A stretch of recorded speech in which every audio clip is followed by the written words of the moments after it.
Chema Basterrechea. Chema Basterrechea. Eccolo qui. Where are you? Global President and Chief Operations Officer of Radisson Hotel Group.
Gruppo grande. A very large group. Welcome, Chema, and thanks for accepting our invitation. Thank you.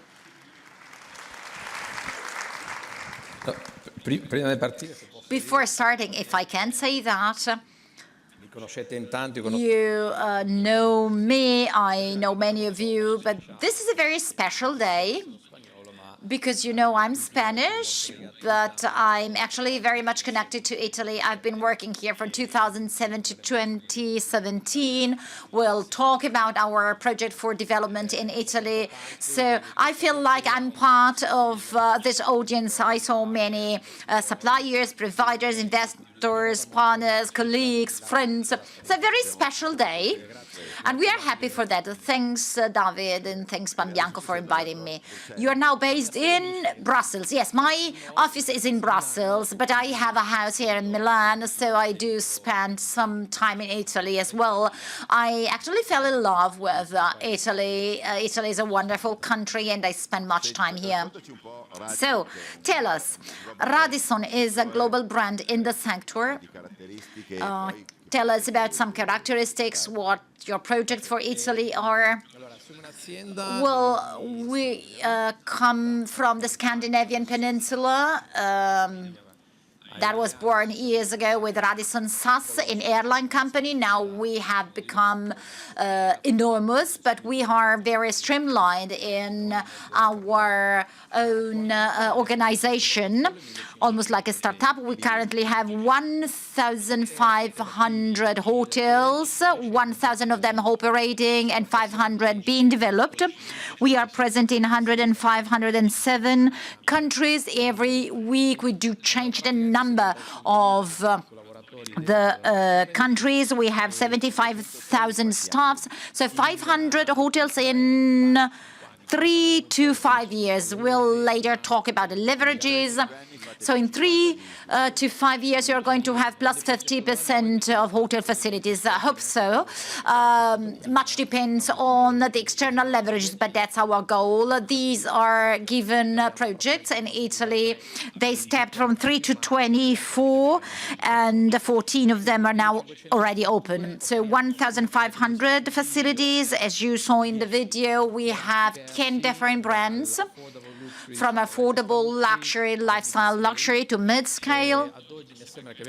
Currently, we have something like 250,000 rooms in these countries, 75,000 employees, not all ours, but we work on lease, so we do not own any facility. A major part of our sales is leased hotels, but in macro numbers, 90% is to be distributed on management and franchise hotels, depending on the destinations and the locations. Is this a trend you are witnessing, or is this just opportunity? So the three opportunities: lease management, franchising. Would say partially so. We have 1 billion sales in leased hotels, and this obliges us to do better and better from the operating point of view. So we do not only work on top line and revenues as other larger groups, we do try and maximize profit.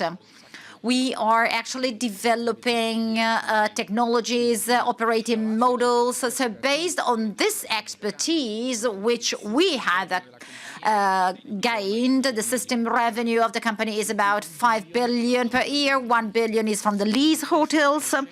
We are growing, and there are markets where we are only present in franchise, like in Europe. But in Europe, we also have a quite good percentage of managed hotels, some of them even in Italy, because an owner-investor is to actually meet a manager for a higher profit. But there are also some market dynamics which we do not want to change.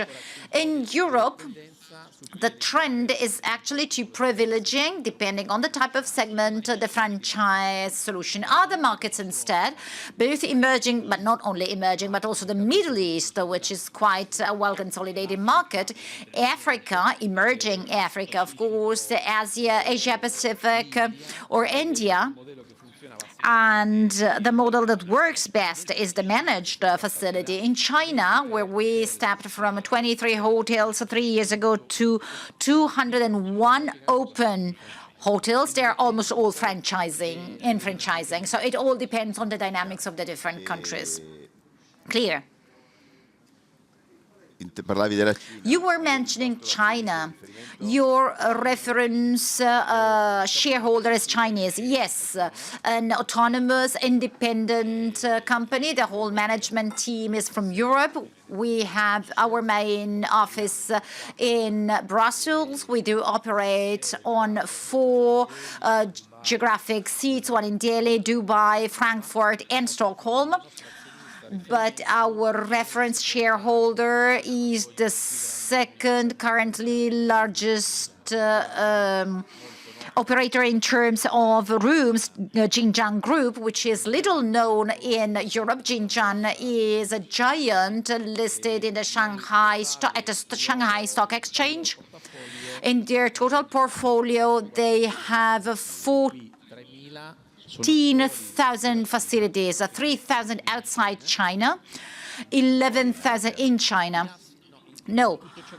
Well, what is considered to be outside of China is distributed into 2 companies, ourselves, 1,500 facilities everywhere, and the Louvre Hotels Group, and we have a shared CEO. They also have a 5 similar number. They have Campanile, Premier Kyriad, but they also have Golden Tulip. So the governance working system is totally autonomous. Do you have any synergies with this group, or are you much independent with the Louvre Group too? Well, with the shareholder, we had a very positive experience because they are a very large group. How is it having such a Chinese reference shareholder? The shareholder is 5 times bigger than we are. They could impose everything, but actually they adopted a different strategy. So they are very humble, and they did understand that There's a difference in the operating model, China versus the rest of the world. So they are copying technology, our way of working, and the managerial system we do have. So from this point of view, there's a very rich integration and exchange. They saw the possibility to grow in Europe and outside of Europe, because they saw the possibility to grow our brands in China. And in 3 years, they were able to make it possible for investors to invest and open up to get to 201 hotels, opened hotels. In franchising, wonderful hotels, but already created, ready for operation at Chinese speed. Well, now their GDP is growing around 5%, so slightly dropping, but the goal is to attain 1,000 Radisson facilities in just 5 years with the different brands. And then with the Louvre colleagues instead, we have 2 totally different governance systems. They are listed at the stock exchange through the mother company. We also have a minority shareholder, 38% in a group from Chinese. So we have different investors types. And we started working on something which is non-strategic. We have a very strong purchase platforms, GPP. We are working on the institution, the creation, the IT systems. So we have different ways of acting. So from 1,000 to 1,500 hotels, what are the investments you are going to implement? Well, we do work abiding by a very strict 5-year plan strategy. When we actually started back in 2017, we had some changes in the company. There was also some change in the investors. We have created a 5-year plan, which is actually renewed and updated year on year. Since inception, we multiplied by 4 the company's EBITDA, so we have 27 initiatives. 73% of them are focused on the maximization of revenues, because that's a commonality between franchise management and lease the hotels. Hence, there are also some investments for this specifically, technological investments. Over 300 million euro were invested in the field. Also investments for repositioning. We also heard from repositioning, in this case, our leased ones, and we are investing 300 million euro for restructuring, for them to exceed. We have Touring Club or Santa Sofia here. They are leased hotels for us, and we do try to showcase them to our investors in terms of investment, profitability, and this is what we all want to attain. In Italy, how many facilities do you have in Italy nowadays? Well, we don't have our Italian managing director here today, unfortunately, but we are very proud. I feel like I'm strongly connected to Italy. I actually also met Elisabetta. I was part of Confindustria Alberti, or Giorgio Carmela are also present here. And we have known each other for years, Palmiro as well. In Italy, when we started with Radisson, it was almost an unknown brand. Well, people just knew that we were a hotel. They were here, just 3 hotels, 3 of them here in Milan. Now, through investments and talking to many investors, but also with the delivery of our promises, we have 24 hotels, including both operating and under development ones. Yesterday, we announced the opening of the 4th hotel in Rome, Heart Hotel in downtown Rome. So 14 hotels open, and I'm very proud for that, because we also have in Italy the highest number of hotels. Our Radisson Collection brand, we are the country with the highest number of collection hotels, 2 in Rome, Cortina d'Ampezzo, 2 in Milan, 1 in Venice. And we are going to have another opening in Como next year. between this year and next year. So how many collection hotels are you expecting in Italy? We have 9 already in the portfolio, 6 already open. And our goal is to get to minimum 30 facilities within 2027. Collections are the 5 stars. Yes, 30 only collection, no, total, for now, from 3 in a country with all its peculiarities and with the difficulty to grow. Italy is quite a tough market, but that's very positive, from 3 to 30. Very last question, what's the trend you are witnessing?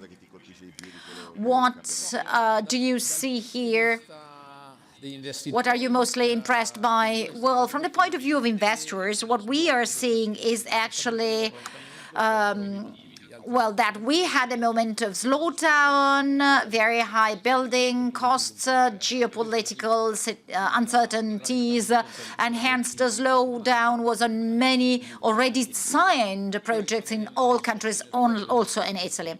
Now, this situation is getting unlocked. We lost a few projects, of course, because we had not enough money. It was very difficult to save them. But from the point of view of performance, as we heard before, performance is still quite good, but actually what happened in the United States several months ago, when family consumptions accumulated during COVID times allowed for happier spending trend, we are now seeing the flattening of costs.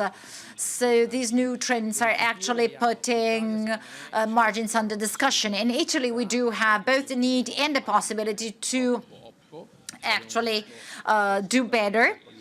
As we heard from Colliers before, we have repositioning activities and several more modalities.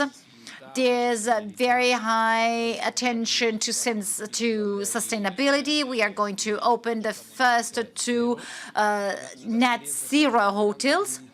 We are working a lot on the digitalization. And last but not least, as Elisabetta said, the human factor, the human capital factor, that's actually a challenge everywhere in Italy as well. And in the same way, we can also use artificial intelligence and technology to replace those lower activities for people, because it's actually a problem to attract human capital in our sector. Thank you very much. Thank you for all your storytelling. We have also provided quite of an international view, because you have this possibility. It's pleasant to see that we have these trends. So thank you. Thank you very much.